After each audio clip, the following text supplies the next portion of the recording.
Hi everybody, this is Gijs again and I hope you are doing well. This review is about my favorite pair of trail running shoes. It is about the Scarpa Golden Gate Kima RT.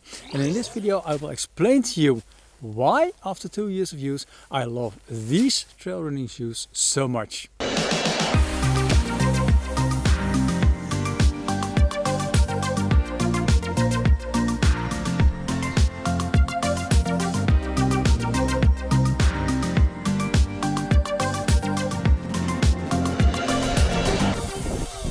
Welcome to my channel. My name is Gijs. I am a Dutch outdoor gear and sometimes bike and gadget reviewer, and I do my work totally independent. So if you like what I do, please hit the subscribe button, and also after seeing this video, please give it a like. If you've got anything to ask or comments to make, please use the comment section below. Many thanks in advance.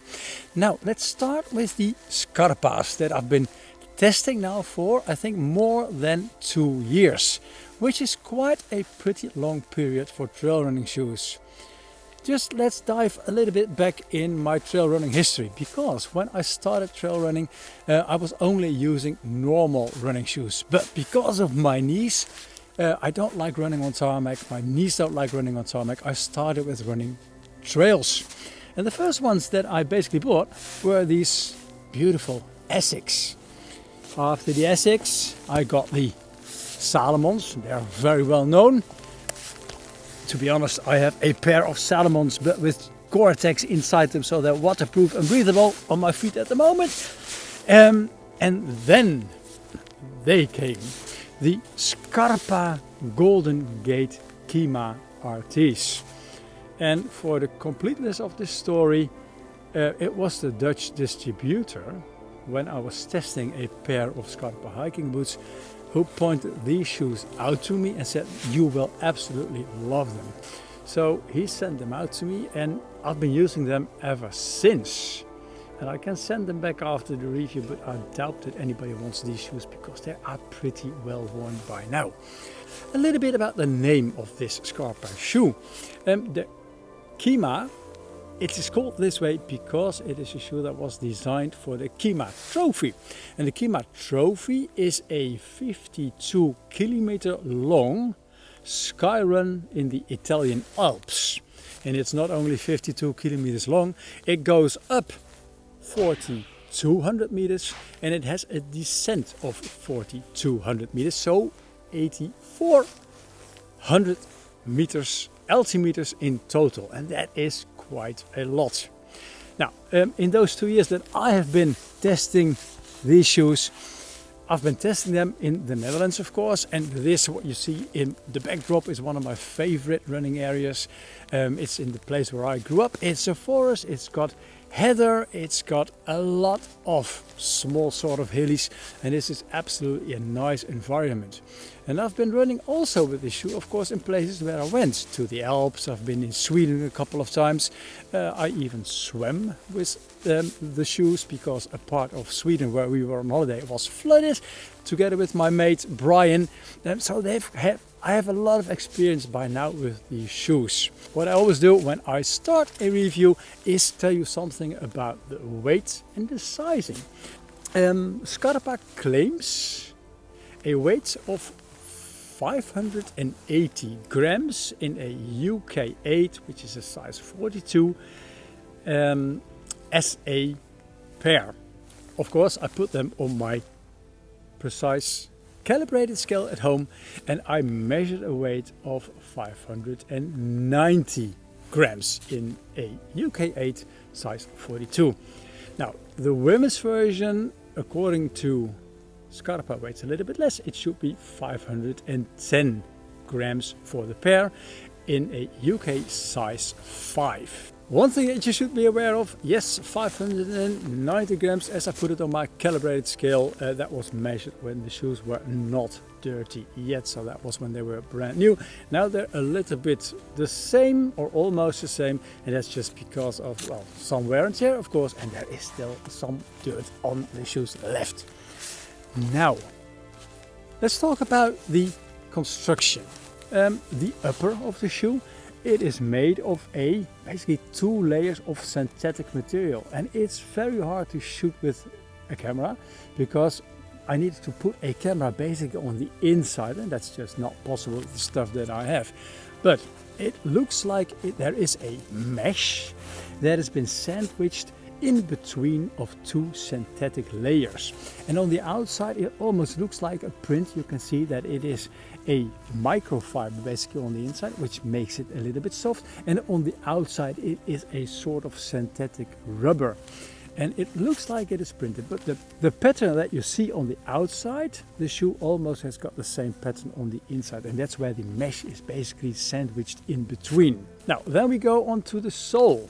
Of course it has got, and I can't make a cut through of this one because I still want to use them for running, but the sole, the part that is closest to my foot, it is a medium density foam, and it is like a cradle around my foot, and it provides the stability and a little bit of damping. On the bottom parts, and I don't say the outsole, but the lower part of the midsole, it is made out of EVA, and EVA is there to absorb shocks when you are running. Sandwiched in between those 2 layers is a 1 millimeter thick carbon plate, and this carbon plate has got a V shape, and it is designed to basically give a lot of stability to the shoe itself, torsion stability. I can't show you of course the force, but in comparison to a lot of other shoes that I have, this one is quite rigid. The other thing is, you will see that the shoe has got a quite nice banana curve by now, is that the carbon plate in the middle in the shoe also provides basically the bounciness. It gives a lot of feedback, and some say that it even helps you with running, so that you have to spend less energy in this. Well, I'm not that good, so I won't comment on that part of basically the construction of the Golden Gate Kima RT. Now, one of the other things that I don't notice when running is basically the heel drop, which in this case is 6 millimeters for the men's and the ladies version of this shoe. This whole construction of the outsole together, of course the Italians and other shoe manufacturers of course like to name names to certain developments, and in this case Scarpa calls this the Bresta powered by Scarpa sole construction. Hey, what's in the name? But later on I'll give you some more. What is also nice to know, by the way, is that on the inside, of course, there is a insole that can be taken out, but later more on this one. It's quite nice anatomically shaped, by the way. Put that one in. Like I said, we are going to talk about a few nice gimmicky names more. And one of them is Supergum and the other one is Waterlock. That are the names that Scarpa design and engineers have given basically to the outsole with the lugs on it. The front part, it is designed in a way that the lugs provide grip but also propulsion. And of course, that is why it's called Supergum, because of the grip. The back part of the outsole, it's there for grip, but also for braking. And also under wet circumstances, braking is very important. And that's why they call it the Waterlock profile. Now, that's about the theory and about the design of the Scarpa Golden Gate Kima.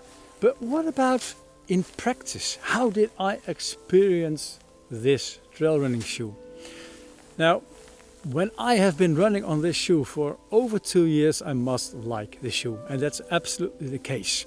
But let me start with something that I don't particularly like, and that's the fact that the instep of the shoe, it is quite narrow. So you have to open the laces and open the shoe, basically get the tongue out and put the shoe on. What is absolutely very helpful is the fact that near the heel it's got this large thingy and it's got a pulling tab, and this is absolutely good for putting the shoes onto my feet. The other thing is that if you are wearing hiking boots, that you can use this one for a carabiner and hang them on the outside of your backpack. And also when they're a little bit wet, this is also a nice point for drying the shoes. I already said that the shoes are hard to get in sometimes, but they are very comfortable on the feet. And when you look at basically the shape and the materials around the ankle, it is a very nice soft material. And it has got a very snug fit around the ankle. And also because this high back, if you're walking on sand, sometimes you've got these shoes, they throw a lot of sand up on the back and then it ends up in your shoes. This one does not do that, but it does something else, and I'll tell you later more on this. Now, what I also notice is that the stability and the grip of this Scarpa, it's absolutely fantastic. I've been running with it in the Netherlands, like I said, I've been running in Sweden, I've been running in the Alps. The grip is absolutely fantastic, and it is a very stable shoe when you're trying to jump from little rock to different little rock. And with those lugs that are very separated, for example the Essex and the Salomon, that is a little bit tricky. Here, forest ground, it's nice and soft. Where I live, we've got a lot of clay. That's basically where the shoe is a little bit less, because if you look at the profile, it is not that pronounced. And if you look at the shoes that I'm using a lot for running in clay, that's the Salomons, you will see that the lugs, they are very, very deep and open.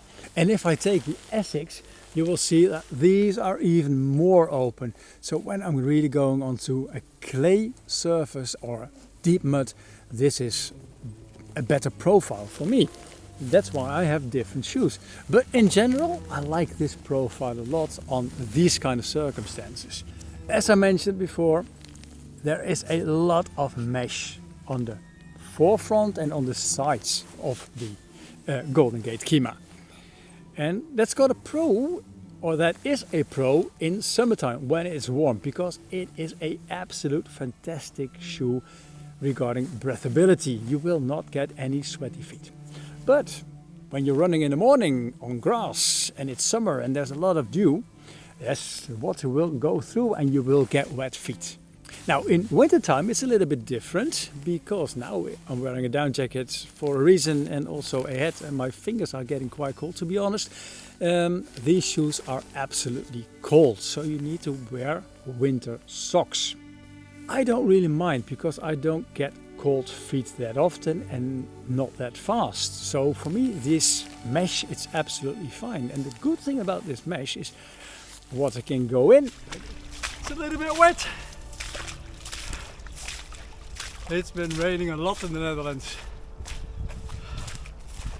Oh, and it's cold on my feet as well.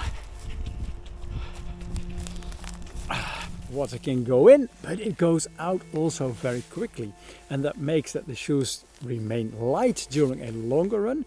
And when you get home, or when you're near the campsite again, you will notice that the shoes are absolutely fast drying, especially when you take the insole out it and you dry them separately. That absolutely works like a treat. One little downside of the mesh is also when you're running on sort of very fine sandy beach, or maybe even desert-like circumstances, because that fine sand will find its way through those little holes and you will end up with those shoes that are clogged up with sand, and you most of the time feel it around your toes, and that is not nice. So if you are going out for a run and you will set a super time, and you're going to run through sand, take other shoes, because of these will get so sandy on the inside that you will have to stop and empty them, and then you will never ever get a nice run or a fast time. Now that said, it's time to head on to my verdict. As you've heard it already, I am very positive about these Scarpa Golden Gate Kima RTs. They are super comfortable, they are light, they are airy, they are stable, and they are grippy. And above all, durable, and they have proven to be very, very reliable. Now, putting on is a little bit of a hassle. The mesh is a pro and a con, like I just told you. Then the price. although these shoes are already 2 years old, they're still available new. And they retail for €219.95 or £200. I could not find a dollar price, to be honest. That's quite a lot of money for a pair of trail running shoes, but as long as they last me 2 years, I don't really mind. But since they are already aging, you can find great deals online at the moment, and I found some places where I could buy them for £100. And then this shoe is an absolute steal. But only if the shoe fits you. And that's the thing with shoes, you should fit them and try them before you buy them. Now, isn't that a nice saying? Try before you buy? That's really important to shoes, because I can say everything about the shoe. I can praise them as much as I can. But if they don't fit you, that shoe is just not for you. I really hope you like this video. And if you do, then please give the video a like. And also subscribe to my YouTube channel, because that really helps me growing. If you've got any questions or comments to make, please use the comment section, and I'm more than happy to answer everything that you can throw at me. Now, if you like this video, there's of course more to watch, because I did a video on my trail running backpack, which is from Inbtroduction, which is a brand from Decathlon, and I really like this one. And I should do a review on my beanie, because it's a Satili hat, and you can't see it now, but it's absolutely super, because the gray belt that you see, it is absolutely reflective. So if you want to see more videos, then first check this one if you like trail running, or just hop over to one of the playlists that I did on the outdoor test that I do. Now, one final thing, I did not mention these shoes yet. These are shoes from Decathlon, and the brand of them, Inbtroduction. They're trail running shoes, and they're way cheaper than the bunch that I have out here. And I was really curious when I visited that store, how would they perform in my trail running life. So that's a review in the making. Enjoy the outdoors and stay safe. Ciao, ciao.